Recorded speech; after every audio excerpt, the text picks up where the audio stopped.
Sex in comics. Hey, it's me pandering and looking for clicks by talking about sex in comics. Let's plunge into this. Let's thrust into this topic. Let's pound this topic to death. What do you say?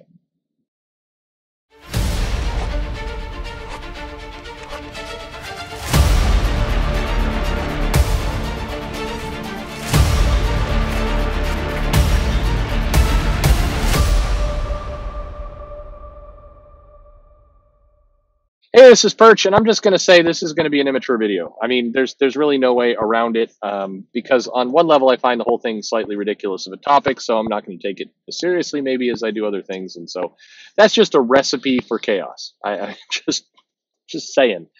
A sex in comics. Well, it's an interesting thing because much like a lot of Western civilization, sex has been kind of a taboo subject in comics by and large. You can have Superman fly around and rip people's heads off. I mean, I guess he doesn't do that, but you can have not just violence, but crazy over the top cartoonish violence in comics. But God forbid you show some sex going on. Obviously, there's some notable exceptions. Watchmen had that really cool sex scene on the owl flying owlmobile. There's a real name for that, but anyway, there are a handful of others. There's of course the comic sex that has some sex, and then there's things like Money Shot, and there's been plenty of comics. And then you get into like the porn comics, you get into like Cherry, if anybody remembers that one, or there's been a bunch. There's always been some sex comics, and but in the mainstream, what's interesting is that not only is the topic not talked about, and not even not talked about, but still to this day not talked about. So think for a moment how there's really there's really no reference to sex anywhere in comics, in the mainstream comics. And when I say no reference, I mean no even acknowledgement like how these kids are getting produced. Not that a lot of the characters are spawning anymore, but there's just nothing. There's nothing. There's no discussion about, hey, yeah, I mean, there's nothing. It's kind of weird.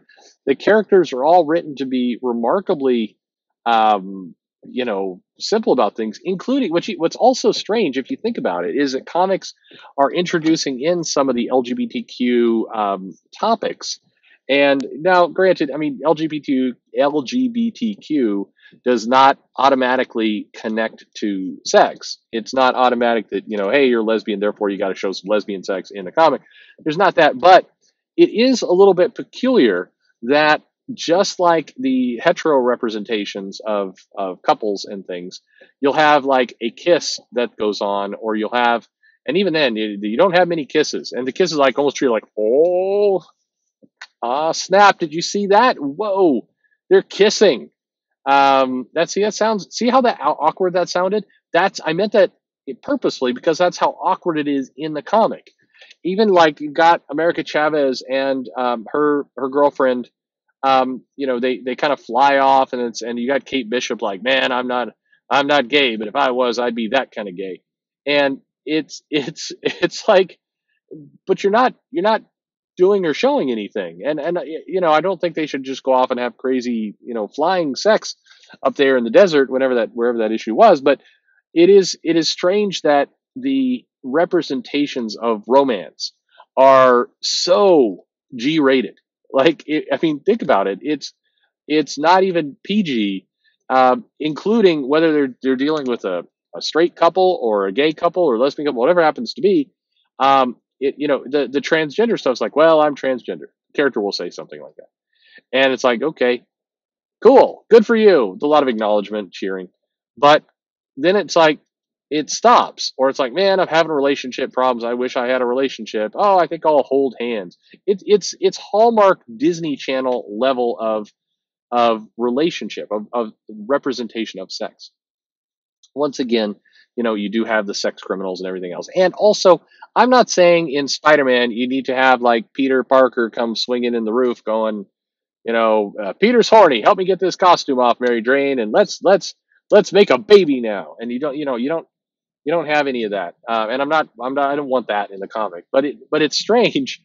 And it's all the more jarring when a comic like Savage Dragon suddenly like flips the switch, and it's like, let's have, orgies between Malcolm and all the different women in his life. Let's go nuts with that. Um, it's jarring in part, well, because it in many cases is written disgusting, but it's also jarring because it's it's so vanilla everywhere else, and not just vanilla, but just non-existent. And so I think it's curious, and it's very curious how this stuff's getting represented. It's curious that we talk about being very progressive, and there's a big, hey, we got to do all this, but yet sex is still this super taboo, ooh, don't say anything kind of topic in these comics. And then when a creator finally gets the chance to like do an indie comic, and they're like, I'm going to put in something hardcore here, the hardcore is like, you're still like in PG territory, maybe PG-13. It's like the comic's going along, and then somebody's got their clothes, somebody has their pants off, and they're walking around, and there's no like normal life. Sex is a weird topic of within comics. It's like the third rail in mainstream books, whereas super violence, different kind of sexual preference, diversity type topics all day long. But actual sex from wherever it is, nothing, absolutely nothing. You look at some of the dialogue in Cena Grace's Iceman, and it reads super awkward. It reads like a kind of a 12-year-old trying to describe what they imagine sex to be like. And how this romance, like the come on lines are like, it's Sesame Street for sex. It's the most um, basic, simplistic level possible. And so that's I guess one reason why I'm like, yeah, okay, whatever. When you hear these creators talk about, I'm going to deal with real topics. It's just, are you though? I don't think you are. I don't think you're dealing with real topics at all. Take a look at Man Eaters. Was going to be kind of this. We're going to deal with real things that people are dealing with, and it was dealt like the adult topics were dealt in this like tiptoe cutesy, super cutesy way. It's like, who are you writing for?